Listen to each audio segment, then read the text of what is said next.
Many people talk about the ups and downs of married life, but no one really prepares you for life after your spouse passes away. Welcome to Widowhood Real Talk with Tina, a safe place for widows, widowers, and their friends and family to talk about love and loss. Find comfort as you listen to honest conversations between Tina and invited guests who've experienced the loss of their forever partner. Share their stories of love, grief, and healing. You are not alone in this journey. Join today's episode and discover a wealth of resources and learn how to connect with others who are traveling the same path. This is Widowhood Real Talk with Tina. Hello, Widowhood. My guest today is another Tina, and she is going to share some information with you that is going to be helpful. In the process of writing 2 books, Freedom, 7 Steps to Thrive in Life and Business, and From Pain to Peace, a Mother's Heartbreaking Journey Through Losing a Child. In this conversation with Tina, she is going to share some very practical tips on keeping the memory of our loved ones alive. She's also going to talk about the mindset that we have in life, the ability to lean into our faith, and other things that you're going to find helpful. Let's get into this conversation now. Hello, Tina. Welcome to the Widowhood. I don't think I've ever welcomed another Tina to say that. I know, this is so awesome to be connected with another Tina. I know there aren't enough Tinas in the world. You know, and Tina is my official birth name. Is that your full name also? No, it isn't. So that is interesting. My full name is Constantina. I'm so glad I asked you that. Yeah, that's a great, no, it's not. And I love that that is your full name. Wow. Yeah, it is. It's interesting because my late husband, his first name was Mark, and it was 4 letters. So we always like the continuity of that, of both having 4 letters in our first name. Love that. I love that. That's great. I love that necklace. Sit back so we can see a little bit more of that. Do you recall where you picked that piece up from? Yeah, let me see. Hold on. Let me see. Okay. Is that better? Good. Yes. Very nice. Awesome. Very nice. Good. Do you know where you got that from? I don't. I've had this necklace for such a long time, and I totally forgot where I bought it. It could have been like a Macy's type of store. I don't think it was a boutique type of store. Yeah, but I used to wear it a lot more when I was working in my corporate career. Okay. And now that I work from home, I don't put on a lot of jewelry. Girl, sometimes we don't even put on clothes. Exactly. I know, right? That commercial about what are you wearing below? Exactly. Very good. Very good. Yeah. What did you think when you hear Welcome to the Widowhood? So when we first connected, Welcome to the Widowhood, I mean, it touched my heart because you have had a loss.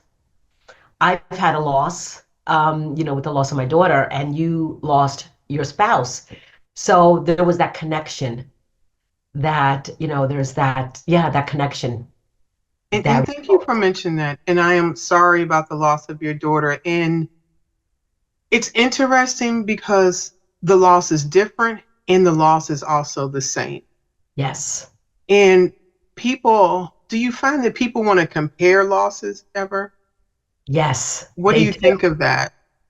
Yeah, people will have said to me, well, I've lost a sibling or I've lost a spouse, but it's never the same as losing a daughter.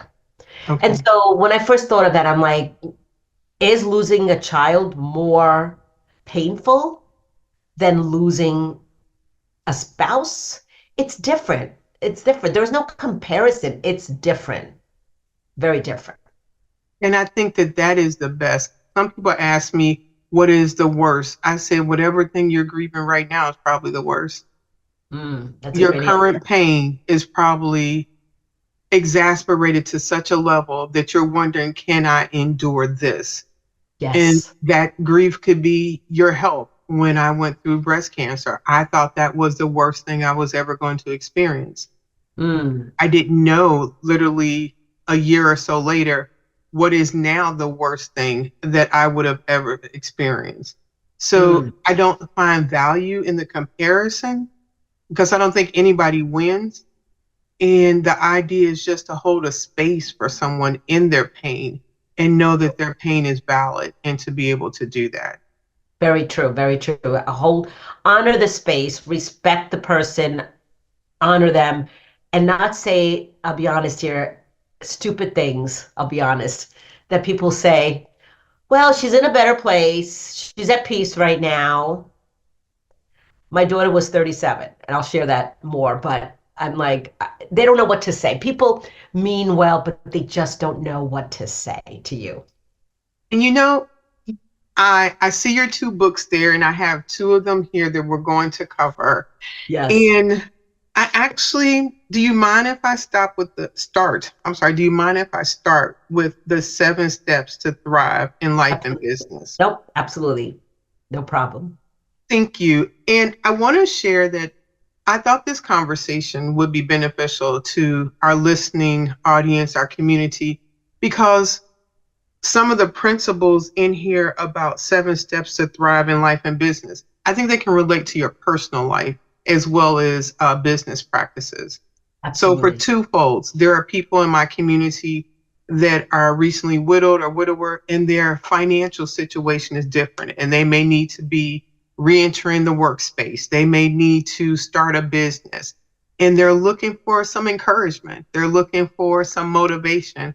They're looking for a way to believe in themselves again and in inspiration. So I wanted to start with that part of the conversation, as we will talk about Daniela, but I did want to talk about this first, if that's okay. Okay. Oh yeah, no, that's absolutely okay. Okay. So what was the inspiration for this book? So the inspiration was when I was on a cruise ship. I'll be honest with you, I had never thought of being an author. I was on a cruise ship with other speakers. One of my biggest goals is to be a professional speaker. And I was on this cruise ship with other speakers, and every speaker had a book. They were an author. And I joined the cruise because I wanted to learn about speaking. And so I said to the host, I said, I want to be a speaker at your next event next year.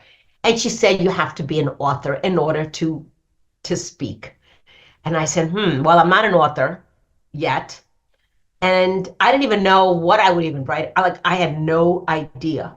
And during the cruise ship, during this conference we had on the ship, it came to me that what did I feel when I became an entrepreneur? Being laid off was freedom. And I said, maybe I could create an acronym around freedom. What does freedom mean to me? And that's where I started with that. And it took me over a year, to be honest with you, a few years to write the book, to get it launched on Amazon. Actually, this was my first book I wrote, but it was the second that I launched. Oh, okay. Yes, I launched my other book first. Took me less time to write it too. Did you go back and were you able to speak at the platform that originally motivated you? No, she stopped doing the cruise. That was the funniest thing. She no longer does them. And I was like, wow, but that was the purpose of me asking her, and I never thought I'd be an author. I never did. And so that was my purpose, to be on that ship. I wanted to be a speaker, and I wrote the book. And I worked with a copywriter, editors, my publisher. But yeah, that was my inspiration, was to be a speaker. It served you well. It did. It did. It was the funniest thing. I want to read this from the dedication, and I want you to say what comes to mind to you now. Okay, go ahead. Finally, to my readers, may you achieve freedom in your life and never stop going after your dreams, because you are worth it and deserve it. Yes, because I feel that for me, freedom to me is an important value. I feel that all of us as individuals should be doing what we love to do, and that too many of us stay stuck in situations, in careers, in our personal lives, that we are shackled and we don't take action. We don't even believe in ourselves. And so I wanted people, primarily women, I wanted them to believe in themselves, that they are worthy of success and they're worthy to have freedom in their life or business, whatever situation, like you mentioned earlier. Thank you for that. I believe that is true. I know for myself, being a woman in the workplace, being a mom, having these different roles, and not that men do not, but there's a different struggle, I think, in society for women to have our voice, and especially to my community of women that are widowed, that so much of our identity was rightfully so in this relationship with our spouse. And when Yes. they are no longer here, trying to identify what our life purpose, meaning looks like. And I know the word freedom can seem maybe kind of harsh that when you're hearing it in this space. So this is the freedom that you have because it was given to us. People may have not wanted their spouse to no longer be here, but we're in this space and we're spreading our wings and we're finding our new voice and we're finding our purpose and our zeal in life because we are still here.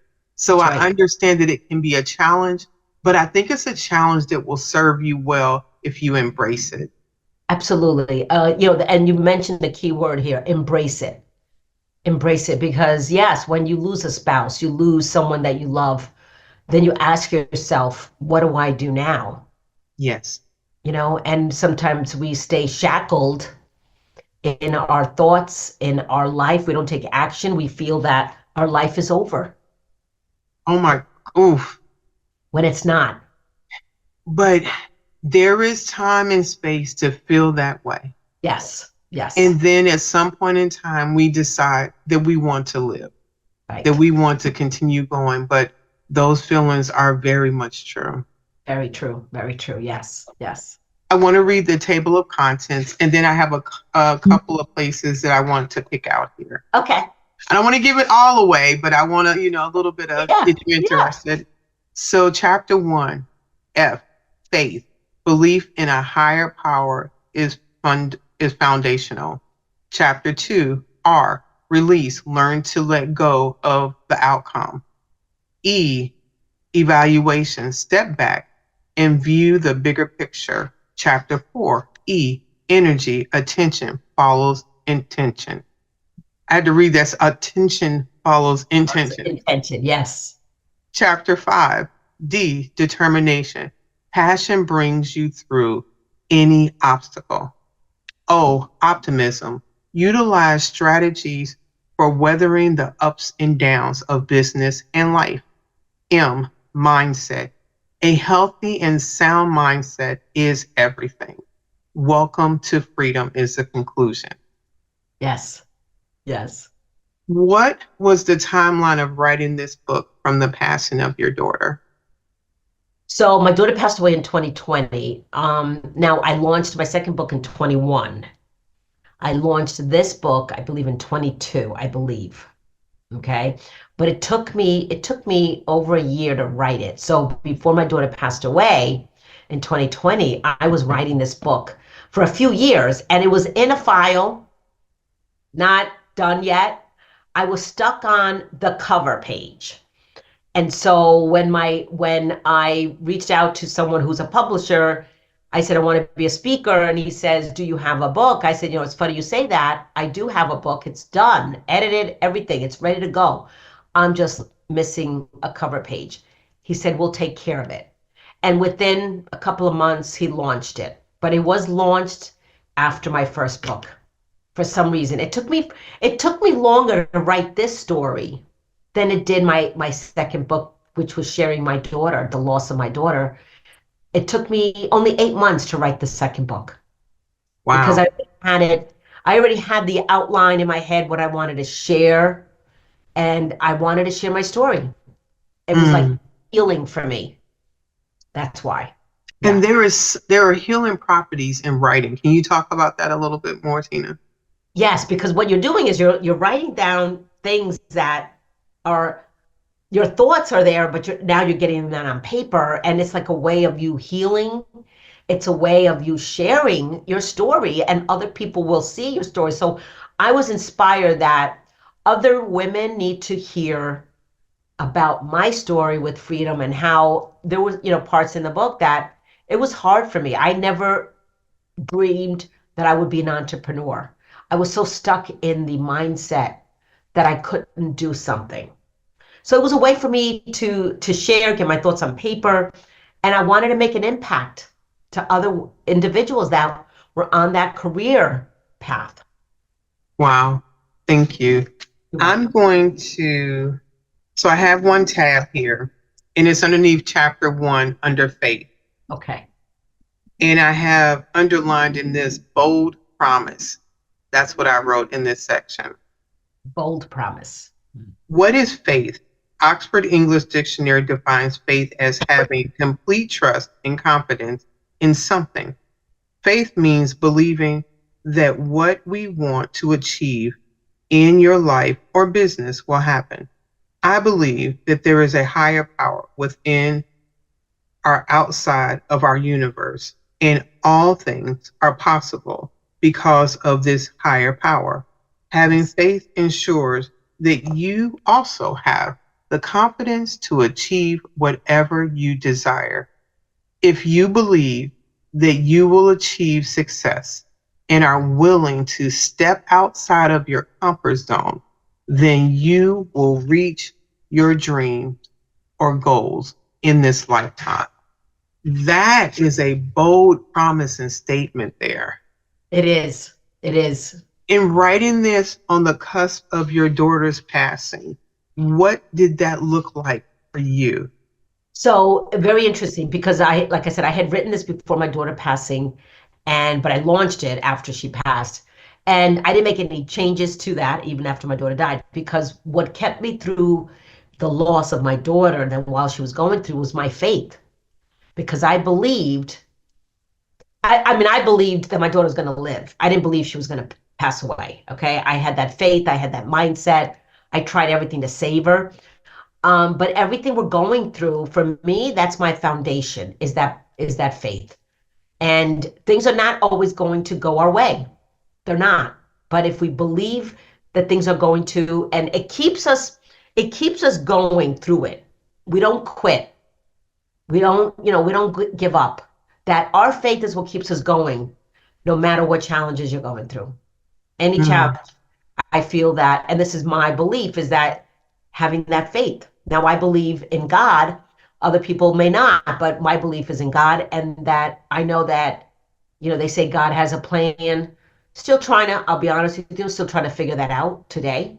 What was the plan? Why did he take a young adult when she had so much to live for? That's something I'll never get an answer while I'm here on earth. But I have to feel, I have faith that she's okay, that God doesn't harm us, and that she's at peace right now. Hopefully, I do have faith that she is. So, but I'm still struggling today with, why did you take her, God? So when we go through challenges, it's like, okay, God, why is this happening? Like, what is the lesson? Like, what do you want me to do with this? And that's what happened when my daughter passed away. I said to, okay, God, I never thought this would happen. I just can't believe this happened. What do I do now? I said, I need to share my story. And that's... Thank you for being so transparent. Because sometimes people would want to be pretentious that I have faith, I trust God, and it'll all be fine. I appreciate you saying if I understand, over 5 years later, it's still a struggle. Some days it is fine, some days it is not. And that reality is okay. Exactly. It is okay. What I've learned, because I've done a lot of, research and reading on grief, we cope with it every day.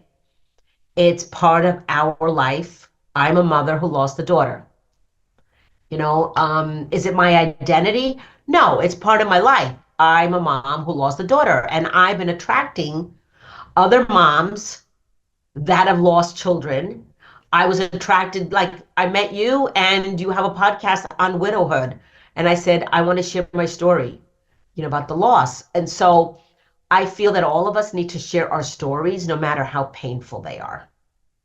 I would agree with that, because in the sharing of the stories, it is liberating. It allows us to say their name. It allows people to see, yes, we can have gone through a tragedy, but there's some way that we can learn to keep going. This does not have to knock us out. It may knock me down for a bit, but it doesn't have to knock me out. And there's possibility to still have a life that you enjoy, a life that is fulfilling for you. The duality of missing Daniela and still celebrating the successes in life are possible. That's true. And that is a challenge, or was a challenge for me at the beginning, especially, is how can I be happy? It's that survivor's guilt. How can I Mm, be happy when she passed away?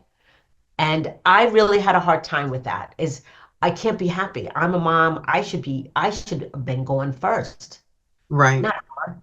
And so, because I thought, she was going to be alive, I was going to, I never thought I'd outlive her ever.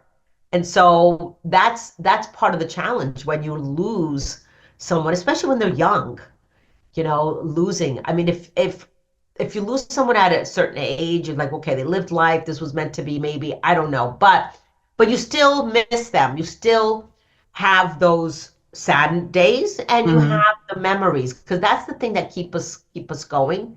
I wrote about that in my second book, is the memories. We want to cherish the memories, not the pain, not that they were sick, but the memories. And that's what puts a smile on my face, is the memories. Okay. Thank you for sharing that. I'm in chapter 3, evaluation. Yes. What does it mean to evaluate your business or yourself? Excuse me? I don't need to inspect the way I do things. It's all working a-okay for me. So evaluate, the reason why I chose evaluate for the E is because we need to look at the big picture and evaluate our progress, look at our achievements. So when we're thinking of freedom, freedom to me means let's look at everything we've done. That's part of freedom. And celebrate, the successes that we've got in our life, and look at the things that maybe we've learned from those. So it's really going through an auditing process, if it's looking at everything and what have I achieved, what were some lessons that I've learned, things that didn't go so well. It's really taking that snapshot How of your does progress. one start a process if they've never been introspective? Any recommendations if I'm looking at this and saying, I'm looking at this and everything is negative. I've not succeeded in anything. And I just feel like there's no benefit in doing this because nothing looks positive. Okay, so that's part of their mindset. First of all, if they turn it around and say and look at, okay, what have I done?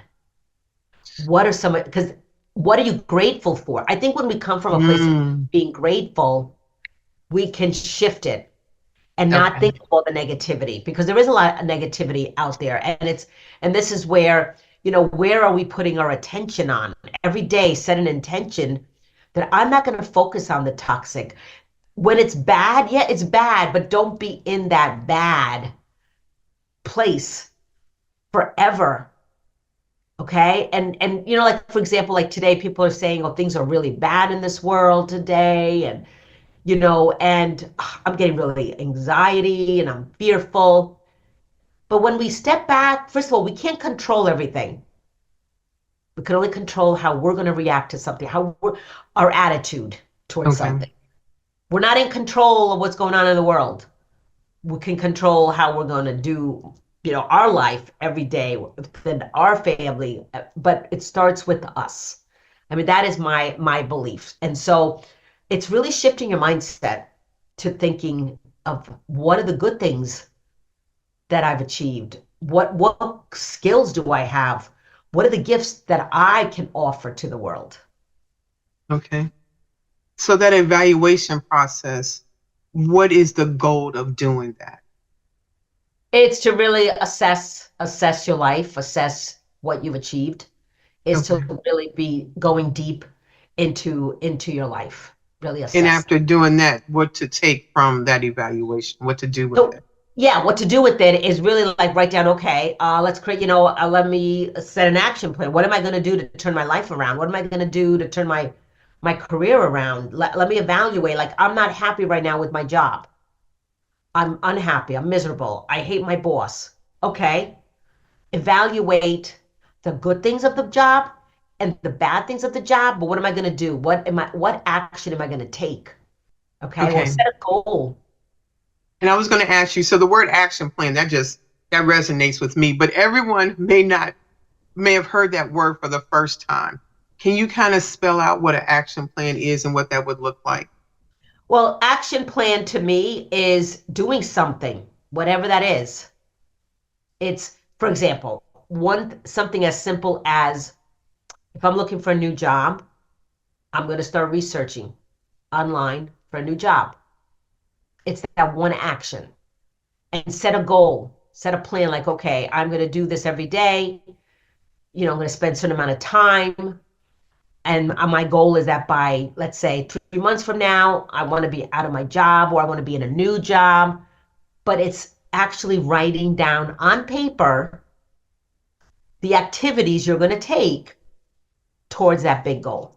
Okay, you're creating some accountability to yourself by doing Exactly. that. And here's the thing, find an accountability partner. If because we let ourselves off the hook and we're like, oh, I didn't have time, to look for a job. Oh, I'm busy, I'm tired. But if you had an accountability partner to check in with you, you might achieve it. It's really, I also look at it this way, Tina. How bad do you want to make a change in your life? Okay. What is the pain that you're experiencing? Because a lot of times we don't want to get out of our comfort zone.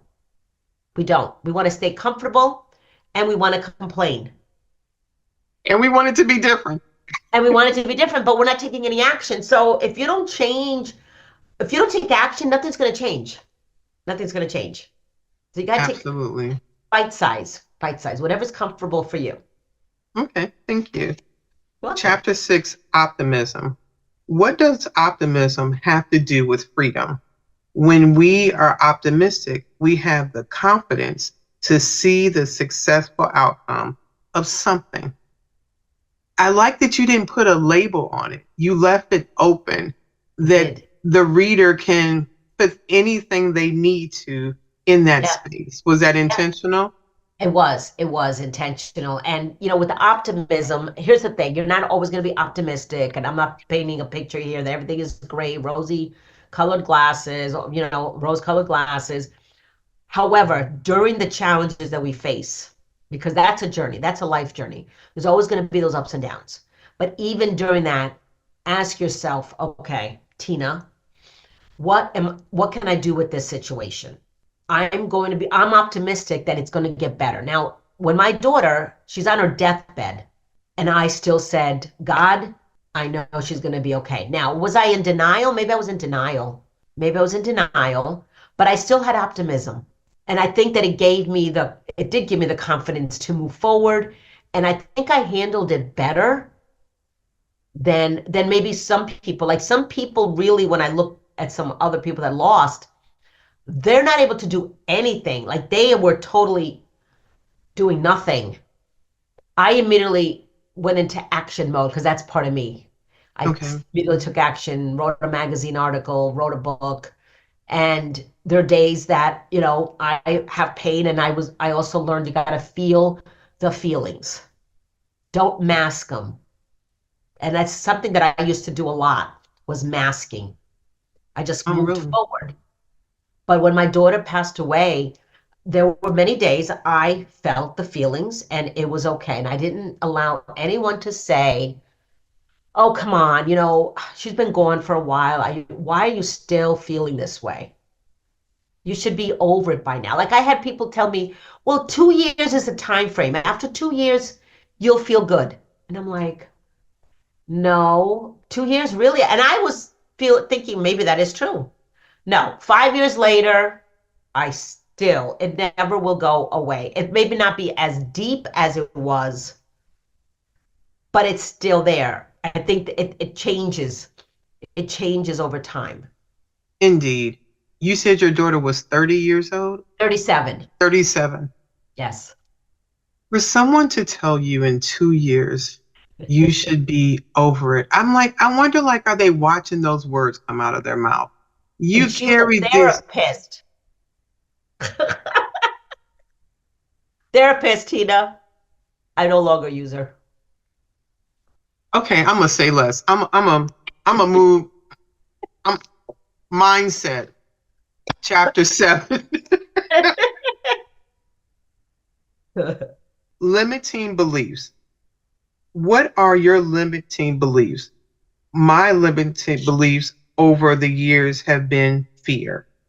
Fear of not being good enough, fear of success, fear of not being able to devote to my business full time, fear of not having money to run my business. It begins with our mindset every day.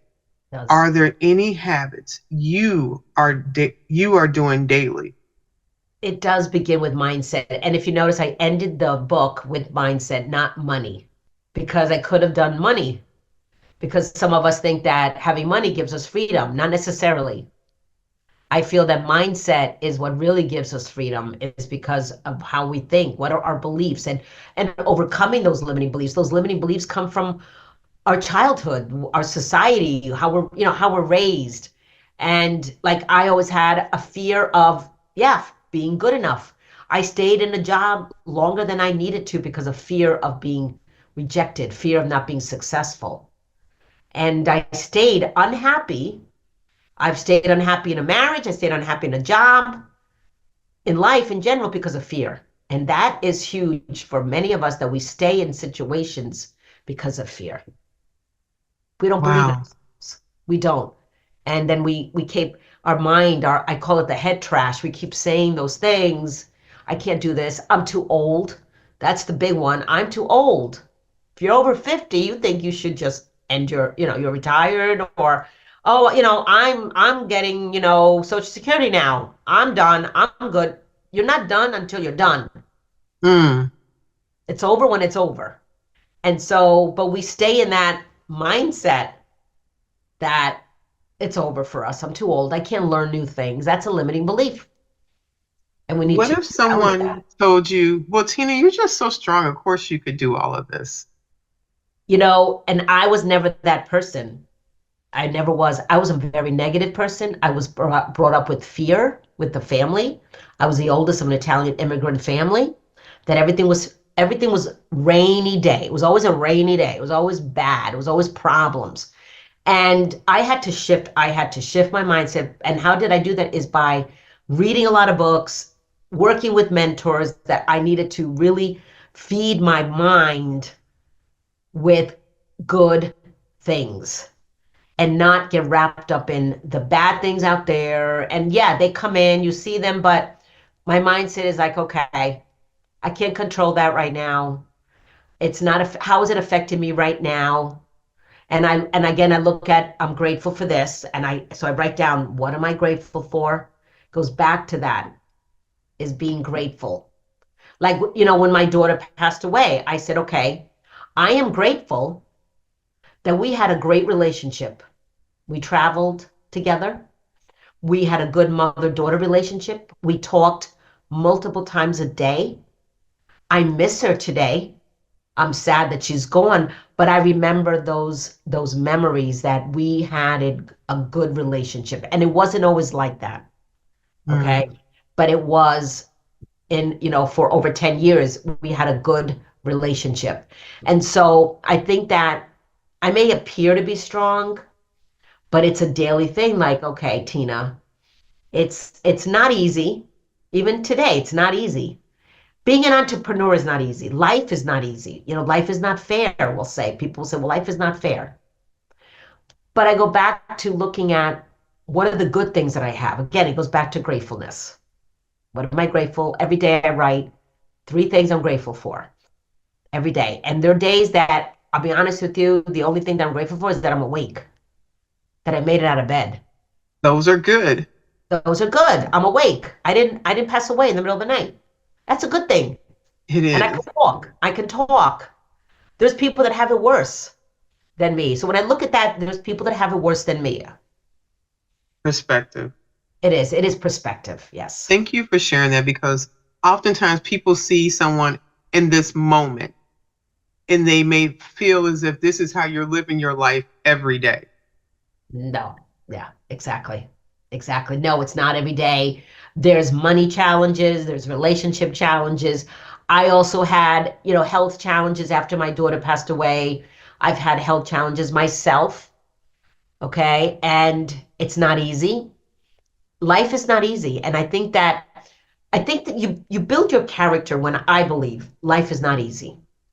Because we look at things that happen and you say, okay, what did I learn from this? What can I do to make it better? And having, again, it goes back to faith in God.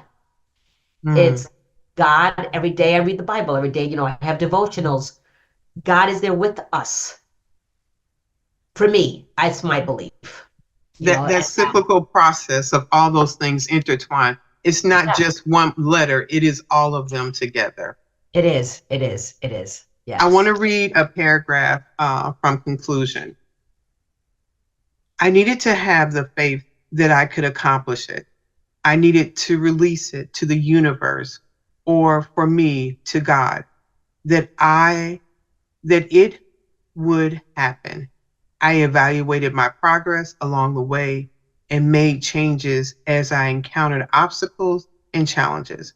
I always needed the energy to accomplish my goals, which included a healthy diet, physical exercise, and the energy to conduct my daily activities.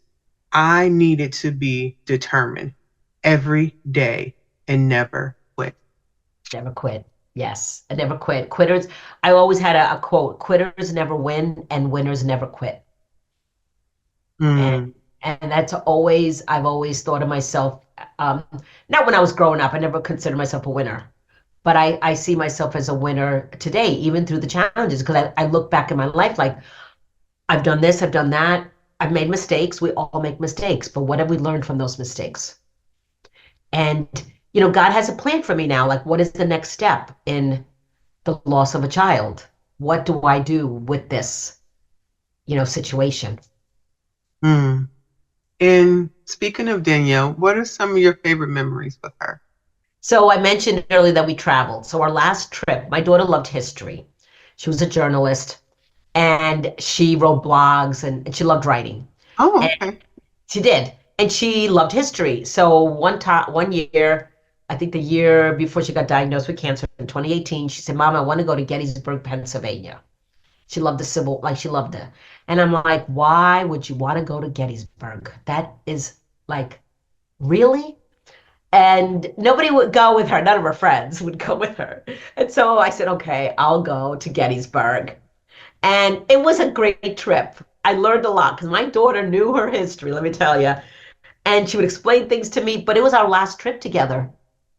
Had I not gone with her, I would have kicked myself because she really wanted me to go with her because none of her friends would go with her. So I know I was her second choice, but we had fun. It was a good trip. We drove down. It was a beautiful, and those memories are there. And that's why I say, what memories do we have of our loved one? What legacy can we create for our loved ones? That is beautiful. It also reminds me to take the trip, take the action, wear the dress, use the china. Don't put things off. You didn't Right. know that would be your last trip with her. I know. She wasn't even sick at that time. She was not even diagnosed at all. And I'm so glad that I took the trip because we don't know if today's our last day on earth. And now, like, what I've learned from this experience is that I cherish the moment, being in the present moment, because I used to be so focused on the past, the future. I never stayed in the moment. And Oh, yeah, and today I'm more intentional with being in the present moment and appreciating more what I have. Because we take things for granted, I think. And mm, this really puts things in perspective. It really good does. gosh, yes. I mean, you've lost, and I have my son, and I make sure that I spend time with him. We do things together. What we try to do is create memories with us two, but also to continue the legacy of my daughter, what she loved to do. So Wow, we are continuing the legacy of my daughter. that is beautiful. Yeah. I have one of the things I'll read the table of contents. Okay. There is shock of diagnosis, renewal of life without a child, importance of my mental strength, the impact of the healing process, purpose, of creating a legacy, gratitude and support, Yes. experiencing joy again, Yes. from pain to peace. When you hear reading the table of contents, any of those chapters particular resonate with you more now than before? What resonated me more is having that mental strength, is because that's what kept me going, was that mindset. I'm going to get through this. I'm going to get through this. I'm going to get through this. I don't know how I'm going to get through this. There were days that I wanted to die. I Yes. did. There were days it was so difficult because everything was not working. Chemo didn't work. Nothing was working. My daughter had a bowel obstruction. She was in the hospital when COVID hit. I couldn't see her for over a month. There were so many challenges during that 8 months of her being sick, because she died within 8 months of having the diagnosis. Wow. And it was quick. I thought we would be able to travel. I never thought she was going to pass away. That's the thing. I never, like, that was not even in my mindset. And I thought, life was going to be good again, and she was going to learn from this experience, because my daughter was very unhappy with her life. She was depressed before this all happened. She wasn't happy. And I feel that maybe she got sick because of her emotions or whatever. And part of it was that her doctor didn't diagnose her sooner than it was later than sooner, Okay. and didn't do any testing. So that was part of the reason too. I feel that she got sick and she wasn't diagnosed until, like, after 5 visits to the doctor is when she was finally diagnosed that she had something. Like, they actually took a test, because the doctor never tested her for anything. Just kept saying she probably had stress. It could have been, her diet, because her stomach was growing. And the doctor didn't do anything until when she did, it was, she needed a hysterectomy. We have to do this now. And then when they opened her up, they found cancer had already spread to other parts of her Okay. body. So we did chemo, and because that was the only, treatment, and it didn't work. Treatment did not solve it. It was ovarian cancer. Ovarian is a type of cancer that rarely do you recover from it. And she had a bowel obstruction on top of it, couldn't eat. It was horrible. It was just horrible. COVID hit. It was just the worst. It was like, wow. And yeah, so that's what happened. But kept me going was, I'm there for her. I'm going to do whatever it takes. I'm going to find a solution, because I'm a fighter. I don't quit. And we kept going to different hospitals, all kinds of other tests, and nothing worked. Nothing worked. And my daughter had resigned to the fact she was going to die. Okay. She did. I never did. I said, no, you're not. No, you're not. I was in denial. I realize that now. I was in denial. I didn't realize, because other people told me, I saw she was going to go, but you just didn't see it. I said, no, I wasn't going to see it, because I was looking for a solution. That was You me. right. You were on Team Hope. That was your Yes, job. exactly. I was on Team Hope. And when she passed away, because I was with her when she passed away, Mm. and she flatlined in the hospital, and I was there with her by myself. Nobody was in the room with me. So she didn't say goodbye to anybody, because I really didn't think she was going to go. Although the doctors kept telling me she's passing, she's dying right now. And I'm like, no, she's not. She's coming home. So my whole family thought she was going to make it, and they never saw her. And so there was my daughter passing away in front of me, in front of my eyes. And it was like, wow, I can't believe this just happened. But I was meant to be there with her, because I fought to be there. The doctors would not allow me to stay with her because of COVID. And I fought to stay with her. And thank God I did, because I stayed overnight, and she died in the morning. We woke up at 7:30, and she died at 8 o'clock. And thank God I was there with her, because we spent her last night watching her favorite sitcoms, sat on the bed with her. It was a great memory. But I was there, because her last words to me were, Mom, I can't breathe. She couldn't even press the buttons to the nurse. Okay. And thank God I was there to get help, but she flatlined. And there was nothing else I could do. How much work has it taken for you to be able to share that story? Oh, I mean, like, even like now I'm talking about it, and I still have, choking in my throat. It's still difficult, still get tears, because now I go back to the memory. But then I turn around and I say, but she is better now. She's better because she was not happy when she was alive. And Okay. maybe God took her because she was not happy and maybe he saved her. But Okay. it's the people that are left that are hurting, remembering her. But then I switch my thoughts to the happy times. Like I'm in a room right now. I've got pictures of her. I've got things that of her. And yeah, I've got great memories. I wear her clothes, I got some of her clothes. We were the same size, same shoe size. Oh yeah. I have her shoes, some of her shoes, her clothes, some of the clothes, her jewelry. This is not from her. But these are her earrings, okay? And I feel connected to her.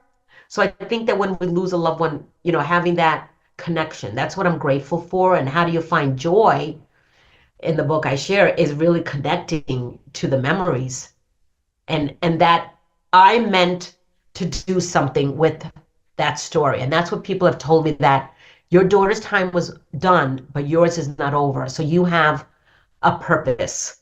And Indeed. and so that's what we want to do is continue the legacy. Like I don't want anybody to forget her. We don't forget her. Her friends are still around. I'm still in touch with them.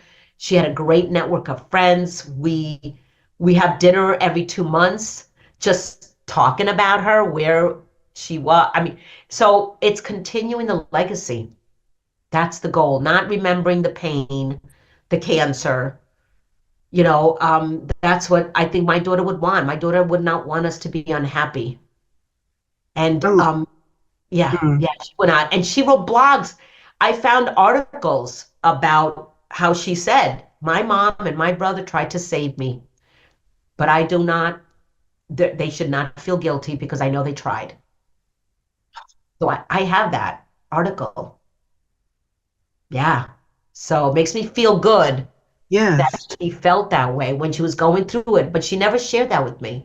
I found a blog because she wrote blogs for magazines, and she journaled a lot. I've got all her journals, but we had a good relationship. Like she shared with me a lot of things, you know. I'm gonna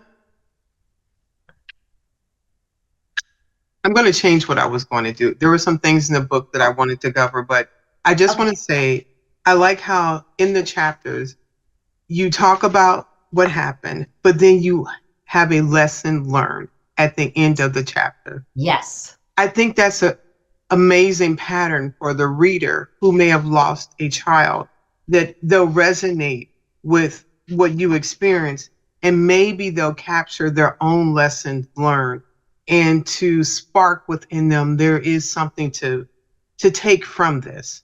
Exactly. And that just resonated with me. You shared just briefly some amazing ways that you keep Daniela's legacy and memory alive. That may be so hard for people when they've lost a loved one. Sometimes people want to push all that away You and like do. put it in a box and not deal with it. But you seem so vibrant talking about Daniela and sharing about her. Any other ways that you share your daughter's existence and keep her name alive? I think that will be so encouraging for people to hear. It's remember your loved one, and that just hold on to the memories of the happy times, not the bad times. And I mean, I have also gone down the road of what could I have done different? Could I have pushed her to change doctor because the doctor wasn't doing any testing? So there's some guilt sometimes that I have felt, but my daughter was an adult. She had the decision that she had faith in the doctors. She had faith in the healthcare system. I don't have faith in the healthcare system. And there was the belief that I have that she didn't have. So she has the faith. I didn't have the faith in the healthcare. And Okay. going through this experience with my daughter, I definitely don't have faith in the healthcare system, but they're needed. They're needed because I've been tested because I was diagnosed with non-Hodgkin's lymphoma. Okay, I think 2 years after she died. My father was diagnosed with colon cancer a year after my daughter died because my dad is still alive. He's 91 next week. So he buried his first granddaughter. And he had colon cancer and never needed chemo. I didn't need chemo, but I was tested with finding the right physicians for my father and for me. And I did put my faith more in them, but I'm more of a holistic, naturopathic type of person when it comes to that. And so, but I was tested. My faith was tested. I'm like, okay, God, why did I get this? But I feel that the stress, a lot of times what we experience might have caused it. And so today, though, knock on wood, I have faith it's going to get better. I'm going to stay more present with my health and take care of me first. Mm. You know, it's so important. So yes, you're right about there's some people that have said to me, wow, I can't do anything. I just, you've done so much. You actually wrote a book. Like my sister and my son never read my book to this day, 5 years later. They will not read the book because they don't want to be reminded of her death. And they said to me, how could you write this book? Didn't you have it difficult? I said, of course, I cried throughout the whole thing as I'm typing. I'm crying. But I wanted the book, the lessons learned is I wanted people to apply and take something away. Like, what can they do? It's going back to taking action. What can I do today? But even if it's crying all day and not doing anything, that's okay. Because I've done that. And I want to share that I know when we are grieving, our brain is all over the place. Yes. This is an easy read. I like how you make it digestible. You talk about the topic, the lessons learned, and then there's space in here to write for reflections and space to be able to take it in a piece and digest that, lessons learned, and then write down your own. It's a good read. Gives you reflection and a journal all together. God bless you. Thank you. In one space. I wanted that. I wanted it to be a quick read because I'm not someone that likes to read a lot. Okay. But I was thinking of the reader, like I don't want them to read this big book, you know, and go through a lot of pages. And I wanted it to be a quick read with application. Right. Yeah. Tina, thank you for being my first Tina, to be able to have another Tina on the show. Thank you. And to share, you have shared a lot of great tips and information. Thank you. Is there anything else that you maybe wanted to cover that I didn't ask you a question about?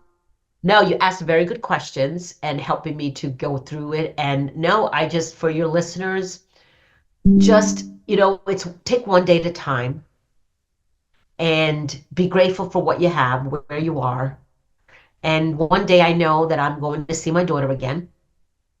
That puts a smile on my face. I feel that no matter what I go through in life now, nothing is worse than that.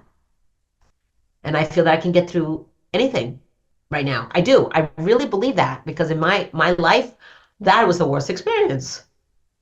The worst experience for me. And I've gone through a lot of different challenges. I never thought I would lose a child, a daughter. And I asked myself, like, wow, I can't believe this really happened. Like, if you had a crystal ball years ago, like, when I look at her younger days pictures, I'm like, wow, she was going to go. And we didn't know. But we're not in control. That's the thing. We're not in control. It's let go, let God. You know, God is in control. And that's really what has kept me going too, is my faith. So yeah, that is really it. Thank you so much. And thank you all for being here. I am sorry for your loved one that has passed and has drawn you to this conversation, but I am glad that you are here. And I look forward to speaking with you again next week. Bye. Thank you, Tina.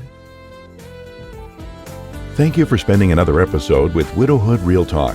If you found the contents of today helpful, share the episode to anyone you know who may need it. Subscribe to the show and tune into Widowhood Real Talk each week. Then visit widowhood-realtalkwithtina.org to join the community and access additional resources. Remember, you are not alone in this journey.